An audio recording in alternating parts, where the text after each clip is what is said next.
വയനാട് ഉരുൾപൊട്ടൽ ദുരന്തത്തിലായവർക്ക് പണം നൽകാതെയും നടപടി സ്വീകരിക്കാത്തതിലും യൂത്ത് കോൺഗ്രസ് നടത്തിയ കളക്ടറേറ്റ് മാർച്ചിൽ പോലീസിന്റെ ക്രൂരമായ മർദ്ദനത്തിൽ ശക്തമായി പ്രതിഷേധിക്കുകയാണെന്ന് പ്രതിപക്ഷ നേതാവ് വി.ഡി. സതീശൻ. മുക്കത്ത് മാധ്യമപ്രവർത്തകരോട് സംസാരിക്കുകയായിരുന്നു അദ്ദേഹം. വളരെ സമാധാനപരമായിരുന്നു മാർച്ച് നടത്തിയതിനാൽ പോലീസ് മർദ്ദനത്തിലൂടെ ഒതുക്കാനുള്ള ശ്രമമാണ് നടത്തുന്നത്. കേന്ദ്ര ഗവൺമെന്റ് പണം തരുന്നില്ല, സംസ്ഥാന സർക്കാർ കിട്ടുന്ന പണം ചെലവാക്കുന്നുമില്ല.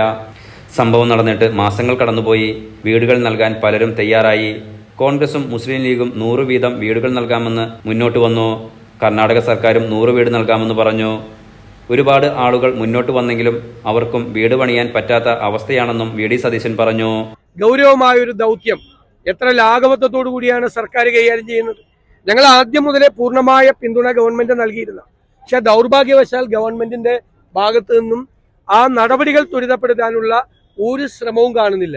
കേന്ദ്ര ഗവൺമെന്റ് ആണെങ്കിൽ പൂർണ്ണമായ അവഗണന ഈ ദുരന്തത്തിലേക്ക് നൽകിയിരിക്കുകയാണ്. ഒരു പണം പോലും നൽകില്ല എന്നുള്ളൊരു നിലപാടിലേക്ക് കേന്ദ്ര ഗവൺമെന്റ് പോകുന്നു. അപ്പോൾ സ്വാഭാവികമായി ഉള്ള പ്രതിഷേധം ഉണ്ടാവും. അവിടെയുള്ള ജനങ്ങൾ മുഴുവൻ വിളിക്കുകയാണ്. പലതരത്തിൽ താമസിക്കുന്ന, വാടക വീടുകളിൽ താമസിക്കുന്ന, ജീവിക്കാൻ നിവൃത്തിയില്ലാത്ത പാവങ്ങളെല്ലാം വിളിക്കുകയാണ്.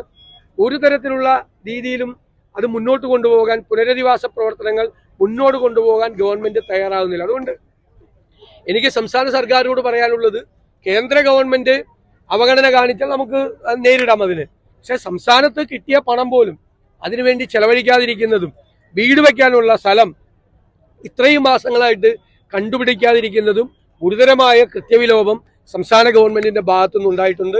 അടിയന്തരമായി അത് പരിഹരിക്കാൻ സർക്കാർ ശ്രമിക്കണം എന്നാണ് അഭ്യർത്ഥന. Enlight news, Mukkam.